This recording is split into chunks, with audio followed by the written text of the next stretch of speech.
Olá galera, tudo bem? Bem-vindos ao Brasil Escola. Eu sou o professor Jairo Beraldo e hoje nós falaremos sobre um dos assuntos dos quais eu mais gosto dentro da língua portuguesa, que são os verbos, em especial os verbos regulares.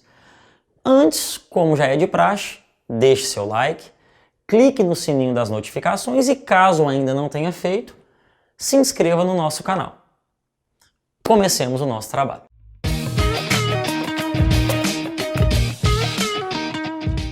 Galera, os verbos regulares são aqueles verbos que, ao se flexionarem, eles se utilizam dos modelos, dos padrões tradicionais de suas flexões. Jairo, me explica isso. Muito simples. São verbos que, quando são flexionados, quando são conjugados, eles não sofrem alteração no seu radical, na sua estrutura básica, e eles se utilizam das desinências, das terminações, que normalmente são usadas para cada uma das três conjugações. Jairo, mas vamos por partes. Dentro dessa definição, você me disse então que o verbo regular ele segue um modelo de sua conjugação. Me explique isso aí. Muito simples. Quando nós falamos em conjugação, nós estamos falando em um conjunto de regras para flexionar os verbos.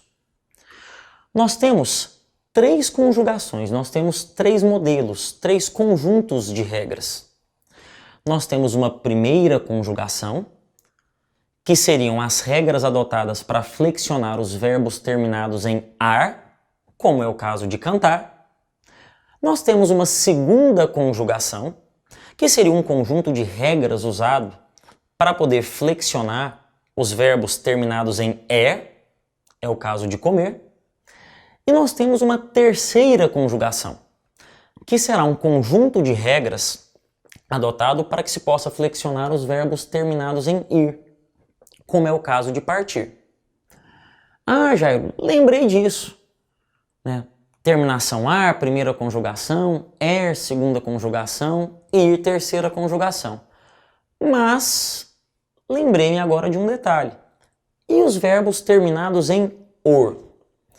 Seria uma quarta conjugação? Como é que isso aí funciona? Muito simples. Os verbos terminados em or, eles são considerados como verbos de segunda conjugação. Motivo. Lá no passado, esses verbos tinham uma vogal E. Eles tinham uma vogal temática E.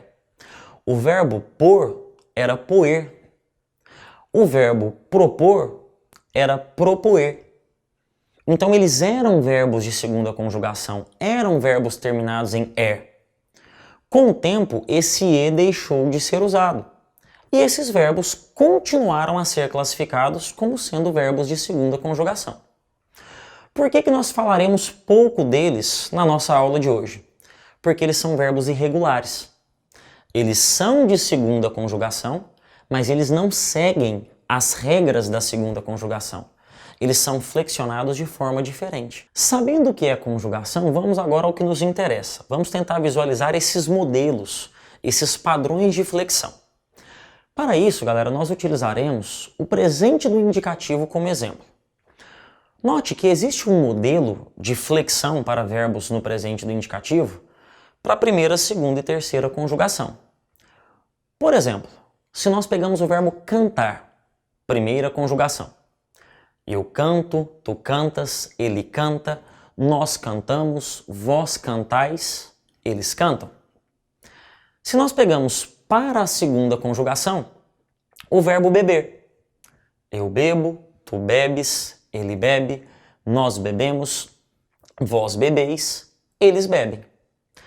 E se nós pegamos para a terceira conjugação, o verbo abrir. Eu abro, tu abres, ele abre, nós abrimos, vós abris, eles abrem. Esses três verbos, eles são regulares dentro de suas conjugações. Significa dizer que todos os demais verbos que se flexionam, que se conjugam como eles, também serão regulares, também seguirão esse mesmo padrão. Agora que nós já temos um padrão, um modelo de regularidade, é importante que nós percebamos que a irregularidade que ocorre justamente naqueles verbos que não seguem os padrões de conjugação, pode se dar de duas maneiras. Um verbo pode ser irregular porque ele sofre uma alteração no radical, no momento em que ele se flexiona. E ele pode ser irregular quando ele sofre uma alteração na desinência, na terminação. Vamos tentar enxergar isso. Observemos esses verbos regulares também no presente. Eu amo, eu bebo, eu como, eu corro e eu abro.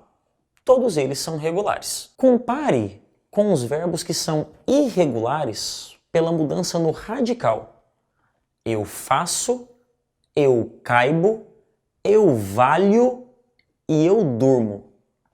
Note que esses verbos, embora mantenham a desinência O, a terminação O, de forma idêntica aos verbos regulares, eles sofreram alteração no radical. O fazer virou faço, o caber virou caibo, o valer virou valho, o dormir com O virou durmo com U. Esses verbos manifestaram uma irregularidade. A irregularidade pode se dar também por uma alteração na desinência. Se eu pego, por exemplo, as formas eu estou, eu dou e eu sei. Note que esses verbos, eles sofreram uma alteração, eles não seguem o mesmo padrão das formas regulares que nós já citamos. E agora, a mudança ocorreu fundamentalmente na desinência. Quando eu pego, por exemplo, o eu estou, que vem do verbo estar, primeira conjugação, compare com o verbo cantar. Cantar, eu canto. Estar, eu estou. Perceberam a diferença na desinência? Perceberam a irregularidade, a fuga ao modelo, a fuga ao padrão? A título de curiosidade, galera, a irregularidade e a regularidade, elas não são analisadas apenas nas flexões de tempo e de modo. Eu posso ter regularidade e irregularidade no particípio. As formas regulares do particípio, elas terminam com ado e ido. Então, particípio de beber, bebido, comer, comido, correr, corrido. Porém, nós temos formas irregulares. O particípio de fazer não é fazido, é feito. O particípio de matar é morto. O particípio de acender é aceso. Note que não seguem as regras gerais de flexão dos verbos lá na forma nominal do particípio. Eu tenho aqui também um caso de regularidade e de irregularidade. Pessoal, então o que eu gostaria que tivesse ficado claro da nossa aula de hoje? Que saber se um verbo é regular ou irregular depende fundamentalmente de duas coisas. Primeiro, da sua capacidade de estabelecer analogias, de comparar esse verbo com os demais verbos da mesma conjugação, primeira, segunda ou terceira.